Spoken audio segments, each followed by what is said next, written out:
Hey, today I wanted to talk about why I said no to private equity and other types of structures. And is it a good thing or a bad thing for me, or could it be a good thing or bad thing for you to sell out to private equity? Let's dive deep into it. Here we go. All right, so private equity gets a lot of hate, and I'm gonna hate on some of it, but some of it's not always the end of the world. And before you start typing and get all pissed off at me, just hear me out, all right? About my rant about private equity, why I didn't do it, but some of you guys, it might not be a terrible idea to team up with someone else. All right, so first off, whenever I started the clinic, I decided that I want to go traditional route. I'm taking insurance for the most part. There's some concierge level things that I do on the side, but for the most part, I take insurance. Now, in my city that I practice in, Texas, it's awful, atrocious rates. I mean, a lot of my first rates for primary care were like 60 to 80% Medicare, meaning that if Medicare pays $100 for a level 4 follow-up, I'm getting $60 for that level 4 follow-up. It's awful. And part of that is that the insurance companies, United Healthcare, Blue Cross, are basically like, we don't need you. If you don't like the contract, we've got 20 other private practice or primary cares in the area that our patients can go to.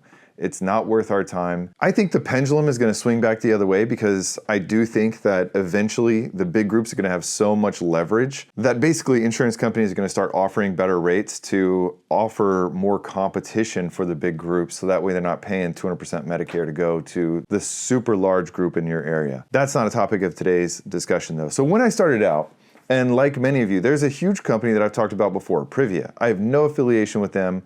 I am very negative on Privia in many of my other videos, but that's for me personally. For you, it might not be a terrible deal to team up with another MSO or maybe even Privia. So what is an MSO? Well, it's an organization that manages things behind the scenes for you. So it took me a lot of work to start up my own private practice and do everything behind the scenes. Argue for insurance companies, get in network with them. It took 6 to 9 months for me to get in network with Aetna, which was crazy, but it is what it is. If you jump on board someone who already has something well established like Privia or another MSO, you can start much quicker. This is key for some of you guys that are maybe in areas where the network's totally closed, like parts of LA, parts of California, notoriously closed, or parts of Florida, also notoriously closed to small private practices. This is where some of you guys may actually benefit from joining up with one of these other large groups that you could get in network quickly and with plans that you had no chance of getting in network with someone else. Now you could do this through either Privia, an MSO, or an IPA, not the discussion of today's video, but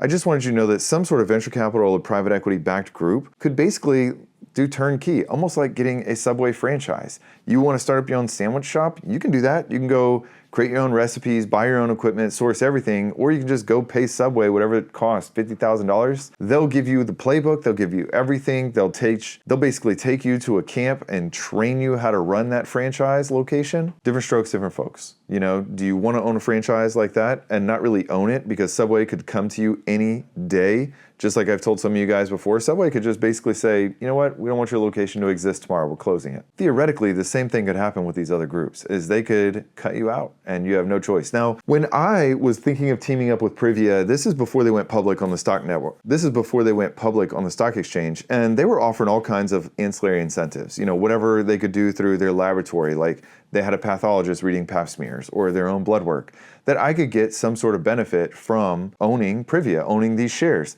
They don't do that anymore. Basically, you can buy their stock or that's it. You could work for Privia and you could collect your paycheck with them. Now, Privia may say, and I'm just making up some numbers here that are kind of close, they may say, look, we'll get paid 120% Medicare. We're going to take 30% off the top for overhead, fees, EMR, billing, blah, blah, blah. So essentially, you're going to make 90% Medicare, maybe even a little less than that. But for those of you guys that are getting terrible contracts or can't get in network with someone, might make sense for you if you're thinking about starting a practice. All right, so why did I not do it? Well, I'm stubborn. I wanted to own my own thing, I wanted to do my own thing, and I wanted to see how big I could grow it. And private equity goes off of a multiple whenever you buy out or sell out. So there's something called EBITDA, which I'm not going to get into that. EBITDA stands for earnings before interest, tax, depreciation, and amortization. And I'm not going to get into what that means today. Think of it of something like net profit. It is not exactly net profit, but we'll call it net profit. They're not synonymous, but close enough for this overall talk that I'm giving you guys today. Let's say that my one location brings in an EBITDA of $1 million per year. Well, you know, if you're selling 1, 2 locations, you're maybe going to sell that EBITDA for a 1 to 2x multiple. So you might make $1 million back on that, maybe $2 million. If you're lucky, you might get $3 million. The EBITDA for 1 to 2 locations, small. You don't have policies, you don't really have goodwill for a brand. You haven't built up usually that brand recognition of like, oh my God, I need primary care in this huge city of Dallas. I need to think about X, amazingprimarycare.com. You don't have that. They're not buying into that. They're buying your small patient list and they're hoping to just flip that into whatever network they're having. However, if you get a lot of locations, you get 5, 10, 20, 30 locations. Now you're talking about 6, 15x multiple on the EBITDA that you could sell for. So if I ever want to divest when I get to 10 locations plus, now let's say at those 10 locations, I'm bringing in $10 million a year. Well, if I sell it for a 10x multiplication on that 10 million EBITDA, which I know is not exactly the same, so don't crucify me in the comments, but I'm making it easy here. That 10 times 10x multiple, now I'm selling it for $100 million.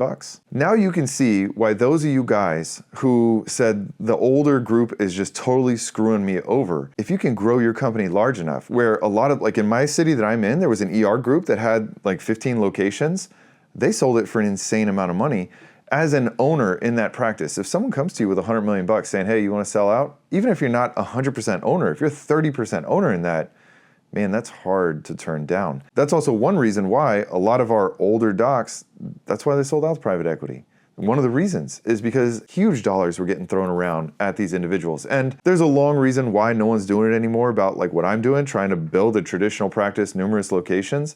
But it can be extremely profitable if you build those multiple locations that way. So why did I not sell out to private equity? Well, so why did I not sell out to private equity? Well, I honestly get probably one offer every quarter. Hell, even patients have owned private equity companies that have offered to team up with me, which means buy me out. Reason I haven't done it, one, I love it. I love running a business. I love the day-to-day grind in building something that honestly is kind of cool and fun to show up and build this business and practice over time. The fact that I'm contributing to like 20 people's livelihoods of buying their mortgages and car notes and just taking their vacations by creating this business that is allowing them to have their amazing lives and live it the way they want to do, there's something very fulfilling about that. I also love that I can tailor my practice to focus on quality care, in my opinion, focusing relentlessly on quality care for patients rather than just focusing on the number.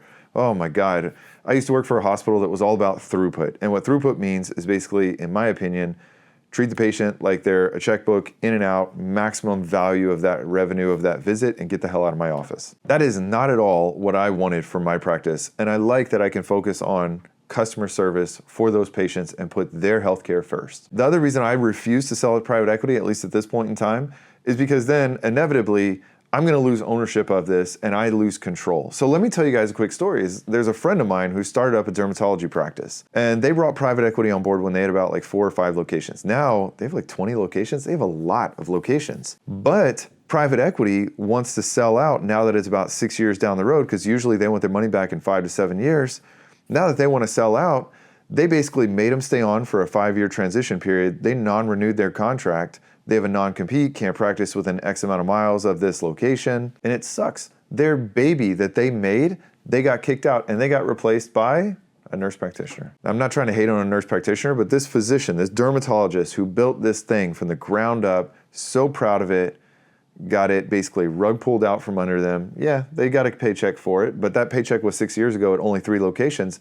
Now the paycheck of selling these 20 locations by this private equity company, they're going to get 20 times the amount of money, if not more than that, than the physician sold for 6 years ago. I love what I do. I love serving patients. I love building the brand. But let's be real, if you can build a large organization, you can sell that for an insane amount of money. And that, as I've talked about in one of my other videos, is probably the best retirement plan you could have. If you build a huge business, you can either let it be on autopilot and collect those dividends and paychecks with or without you working, or you can choose to sell it. You can divest it. You can move it on and say, you know what, United Healthcare, fine, screw it. You offer me a bunch of money, just like Kelsey Siebold in Houston did. How much do they sell for? A couple $1 billion? Yeah, you know what? Those older doctors that are thinking about retirement, it's hard to blame them when they're looking at that kind of paycheck staring them in the face. Are they screwing out the younger generation? Hell yeah, they are. Hell yes, they're screwing them out. The younger generation, though, I think needs to follow in my footsteps. Grind it, do your own thing. You can build it profitable. There's nothing special about me. And you know what? If you don't want to do it, then join on to other people like Privia or other MSOs. Hell, call me and I'll join up with you. And you can get our better networks that we have and not get screwed over with these other companies. So for some of you guys that are business is business, look, you can make a lot of money selling out to private equity one day, but you got to build it big. But that's why I'm not selling out to private equity. That's why I have no desire to sell out private equity anytime soon. I love the process of building this practice. I love what I do. And hopefully I'm inspiring some of you guys to just go down the same path, start up your own practice, whether it be DPC, traditional, a mix, a hybrid practice. It is possible. You can totally do it. I made so many mistakes along the way, and we're still just spearheading away at opening more locations, each one of them profitable at this point in time. I appreciate all of you guys that leave kind responses below.